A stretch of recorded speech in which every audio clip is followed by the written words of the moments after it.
নমস্কাৰ মোৰ এই ভিডিঅ'টোলৈ মই সকলোকে স্বাগতম জনাইছোঁ। মই আজি NIOS DLEDৰ ওপৰত দুআষাৰমান ক'ম বুলি ভাবিছোঁ। বৰ্তমান আমাৰ অসম চৰকাৰে 4500 LP আৰু UP পোষ্ট মুকলি কৰি দিছে আৰু যোৱা বছৰ ডিচেম্বৰৰ 26 তাৰিখে 5550টা পদ মুকলি কৰি দিছিল। আমাৰ অসমত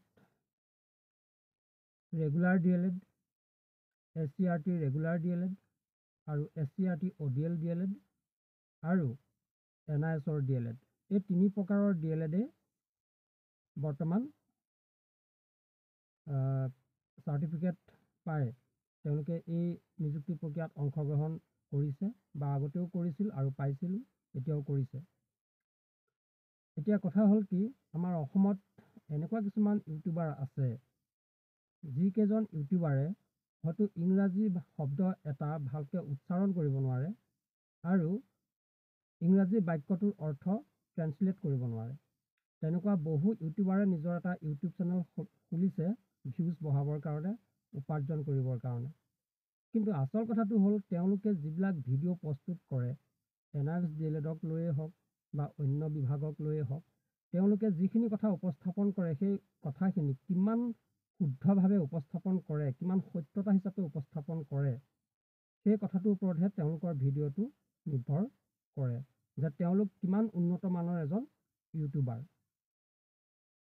এতিয়া আমাৰ অসমত যিখিনি ইউটিউব চেনেল আছে, মই নাম নকওঁ বাৰু, আপোনালোকে এই বাহিৰৰ অকণমান ৰাজ্যৰ ইউটিউব চেনেলবিলাক চাবচোন, যিবিলাক হিন্দী ইউটিউব চেনেল, সেই ইউটিউব চেনেলবিলাকত কথাবিলাক যেনেধৰণে স্পষ্টকৈ বুজাই দিয়ে, স্পষ্টকৈ কয় তেওঁলোকে প্ৰমাণ সহকাৰে, আমাৰ অসমৰ ইউটিউবাৰসকলে, সকলো ইউটিউবাৰ নহয়, আমাৰ অসমৰ কিছু সংখ্যক ইউটিউবাৰকহে মই কৈছোঁ এই কথাটো, তেওঁলোকে এটা ভিডিঅ' যেতিয়া প্ৰস্তুত কৰে, তেওঁলোকে সেই ভিডিঅ'টো প্ৰস্তুত কৰাৰ আগমুহূৰ্তত যিখিনি তথ্য উপস্থাপন কৰিব, সেই তথ্যখিনি খুব শুদ্ধভাৱে বুজি ল'ব লাগে বা জানি ল'ব লাগে, তাৰ পিছতহে ভিডিঅ'টো উপস্থাপন কৰিব লাগে।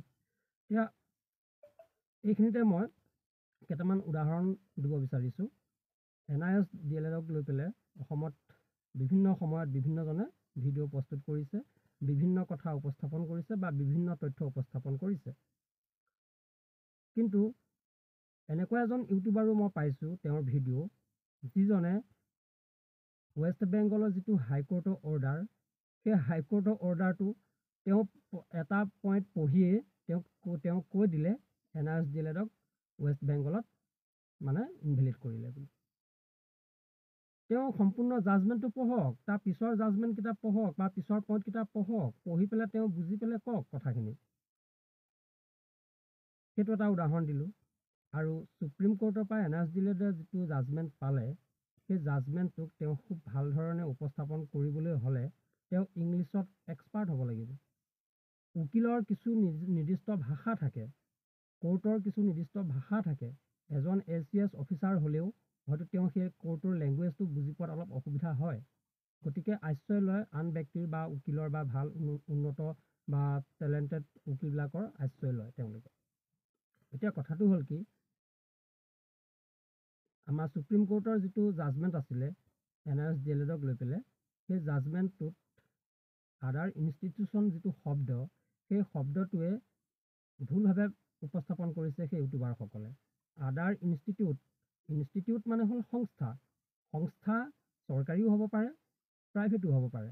তাত নিৰ্দিষ্টকৈ কোৰ্টে উল্লেখ কৰি নিদিয়ে যে গভৰ্ণমেণ্ট ইনষ্টিটিউট বা প্ৰাইভেট ইনষ্টিটিউট বুলি। সেইটো এটা কথা।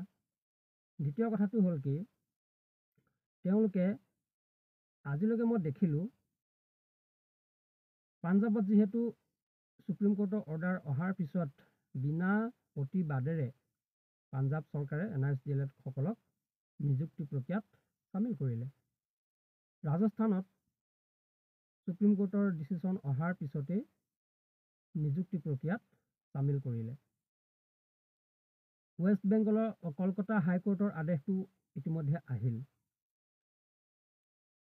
উত্তৰাখণ্ডৰ যিটো হাইকোৰ্ট, সেই উত্তৰাখণ্ডৰ হাইকোৰ্টক লৈ যিখিনি প্ৰচাৰ চলি আছিল, যিখিনি জাজমেণ্ট আহিছিল বা সেই জাজজনে যিখিনি কৰিছিলে তেখেতৰ ভিডিঅ'বিলাক সকলোৱে পাইছে। তাৰমানে NISক লৈ যিখিনি পজিটিভ যিখিনি কথা, সেই কথাখিনিক তেওঁলোকে কেতিয়াও উপস্থাপন নকৰে, কিন্তু এটা ভুল ব্যাখ্যা দিবলৈ তেওঁলোক মানে উদ্বুদ্ধ হৈ থাকে। এটা ভুল ব্যাখ্যা দিবলৈ কাৰণে তেওঁলোকে প্ৰতিবাৰেই চেষ্টা কৰি থাকে। কিহৰ কাৰণে বাৰু কওকচোন আপোনালোকে? আপোনালোকে ভিডিঅ'টো দিয়াত আপত্তি নাই, আপোনালোকে এটা ভিডিঅ' বনাওক, সেই ভিডিঅ'টো শুদ্ধভাৱে উপস্থাপন কৰক। আপোনালোকে NISৰ সপক্ষেও ক'ব নালাগে, আপোনালোকে NISৰ বিপক্ষেও ক'ব নালাগে, বা ৰেগুলাৰ DLED সকলৰ সপক্ষেও ক'ব নালাগে বা বিপক্ষেও ক'ব নালাগে। শুদ্ধ যিটো আপোনালোকৰ বিশ্লেষণ, সেই বিশ্লেষণটো শুদ্ধভাৱে আগবঢ়াওক, শুদ্ধ তথ্যটোক আপোনালোকে উপস্থাপন কৰক। কিন্তু তাকে নকৰি এটা মানে পইণ্ট পালেই সেই পইণ্টটোক বুজি পায় নে নাপায় সেই কথাটোও নাজানো, কিন্তু তেওঁলোকে ভিডিঅ' প্ৰস্তুত কৰাত লাগি যায়। গতিকে আৰু মই এইটো কথাও কওঁ আপোনালোকক যে NIS DLEDৰ ওপৰত আপোনালোকে আৰু ভিডিঅ' নবনাব। লাজ লাগে আপোনালোকৰ ভিডিঅ'বিলাক চালে শুনিলে, কাৰণ আপোনালোকে ভুলকৈ উপস্থাপন কৰে। এতিয়া আজি এজনেতো উপস্থাপন কৰিলেই, মই নাম নকওঁ বাৰু, তেওঁ ডাইৰেক্টলি কলকাতাৰ হাইকোৰ্টৰ যিটো অৰ্ডাৰ, সেই অৰ্ডাৰটোৰ এটা পইণ্ট পঢ়িয়ে তেওঁ কৈ দিলে যে তাত NISক মানে ইনভেলিড কৰিলে, বাতিল কৰিলে বুলি। আৰু সেইটো সুপ্ৰিম কোৰ্টে জাজমেণ্ট অহা আগৰ কথাটোহে সেই পইণ্টটোত উল্লেখ কৰিছে। তাৰ পিছলৈহে এতিয়া বৰ্তমান যিটো ৰায়, সেই ৰায়টোৰ কলকাতা হাইকোৰ্টে যিটো ৰায় দিছে, সেই ৰায়টো তাৰ পিছৰ পইণ্টকেইটাতহে আছে। কিন্তু সেই ইউটিউবাৰজনে মানে কি কৰিলে, তেওঁ প্ৰথম সেই পইণ্টটো পঢ়িয়ে তেওঁ ভাবিলে এইটোৱেই হয়। তেওঁ পিছৰ পইণ্টকেইটা কিয় নপঢ়িলে? পিছৰ পইণ্টকেইটা তেওঁ পঢ়িব লাগিছিল। অৰ্ডাৰটো কোনখিনিত সন্নিৱিষ্ট হৈ আছে তেওঁ সেইটো চাব লাগিছিল।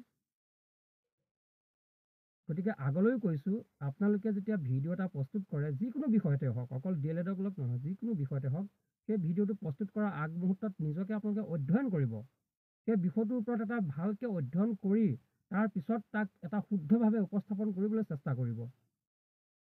মানুহক বিভ্ৰান্তি কৰা ভিডিঅ' আপোনালোকে নবনাব। এইখিনিকে মই ক'লোঁ আজি, মানে ক'বলৈ মানে বাধ্য হ'লোঁ, সেইকাৰণে মই ভিডিঅ'টো প্ৰস্তুত কৰিলোঁ। আপোনালোকে ভাল পালে লাইক কৰিব, শ্বেয়াৰ কৰি দিব। ধন্যবাদ।